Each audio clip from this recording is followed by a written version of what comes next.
আসসালামু আলাইকুম ভিউয়ার, সবাই কেমন আছেন? আশা করি সবাই ভালো আছেন। আলহামদুলিল্লাহ আমিও ভালো আছি। মিমস কুকিনে আপনাদেরকে স্বাগতম।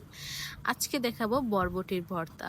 ঠান্ডা হোক জ্বর হোক সবারই মুখে খুবই অসাধারণ লাগবে। এখানে বরবটি নিয়েছি, আর নিয়েছি শুটকি এবং নিয়েছি ইচা মাছ 4-5টে, এবং অবশ্যই এখানে লাগবে আমাদের 2 পদের মরিচ, শুকনো মরিচ এবং কাঁচা মরিচ, আর নিব রসুন এবং পেঁয়াজ।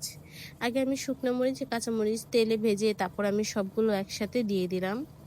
এখানে বরবটি, পেঁয়াজ, রসুন, শুটকি এবং চিংড়ি মাছ দিয়ে ভালো মতো নেড়ে চেড়ে একবারে ভাজা ভাজা করে নিতে হবে। দেখেন এরকম প্রায় ভাজা ভাজা হয়ে আসলে আমি নামিয়ে ঠান্ডা করে নিব। আপনারা এখানে শিলগোড়ায় বাটতে পারেন, আমি এখানে শিলগোড়ায় বাটিনি, আমি এখানে মিক্সারে ব্লেন্ড করে নিব। এখানে শিলগোড়ায় বাটলে আরও টেস্ট হয়। আমি শিলগোড়ায় তেমন একটা বাটতে পারি না, তার জন্য আমি এখানে মিক্সারে মিক্স করে নেব। এখানে অবশ্যই আমি পরে লবণটা দিলাম, এখন আমি তখন লবণ দিইনি, পানি ছেড়ে দিবে তার জন্য। এখন আমি লবণ দিয়ে ব্লেন্ড করে নিব। দেখেন কত সুন্দর একটা টেক্সচার আসছে এবং খেতে অসাধারণ।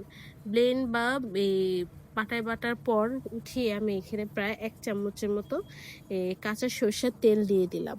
দিয়ে এখন দেখেন কত সুন্দর এবং কত ইয়াম্মি হয়েছে। বাসায় অবশ্যই এটা আপনারা ট্রাই করবেন, আমাকে জানাবেন, সাবস্ক্রাইব করতে ভুলবেন না। আসসালামু আলাইকুম।